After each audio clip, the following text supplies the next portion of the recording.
అభయ్ నవీన్ లాంటి కంటెస్టెంట్ ను గతంలో ఏ సీజన్ లో చూడలేదు, ఇకపై వచ్చే సీజన్లలో కూడా చూడకూడదు అని బిగ్ బాస్ పై నాకున్న గౌరవంతో కోరుకుంటున్నా.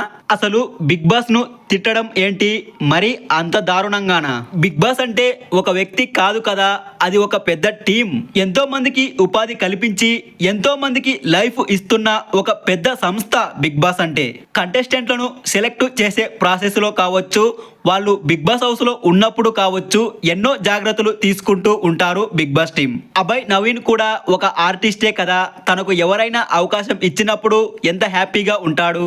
అలాగే బిగ్ బాస్ కూడా లక్షల్లో ఒకరికి వచ్చే అవకాశాన్ని అభయ్ నవీన్ కు ఇచ్చారు. అలాంటి బిగ్ బాస్ పై ఎంత గౌరవంగా ఉండాలి, ఆ మాత్రం తెలీదా? బిగ్ బాస్ పెట్టిన రూల్స్ కు ఒప్పుకొని నాకు ఈ అవకాశం రావడం అదృష్టం అని చెప్పే కదా బీబీ హౌస్ లోకి వెళ్ళావు. అలాంటిది బిగ్ బాస్ ను సైకో అనడం ఎంతవరకు కరెక్టు?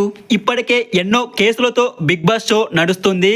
ఇలా బిగ్ బాస్ సైకో అంటూ పోర్ట్రే చేస్తే నీలాంటి ఎంతో మందికి లైఫ్ ఇస్తున్న ఆ సంస్థ ఎంత ఇబ్బంది పడుతుంది. ఇక ఎక్స్ టాస్క్ విషయానికి వస్తే, తన క్లాన్ వాళ్ళను అవతల క్లాన్ వాళ్ళు ఫిజికల్ గా మెంటల్ గా ఎంతో ఇబ్బంది పెట్టారు. చీఫ్ అయి ఉండి తన క్లాన్ వాళ్ళకు ఎంకరేజ్మెంట్ ఇవ్వకుండా, సపోర్ట్ ఇవ్వకుండా రౌండ్ కు అవతల క్లాన్ వాళ్ళను వాటేసుకుంటున్నాడు. ఇవన్నీ కూడా ఆడియన్స్ గమనించారు కూడా.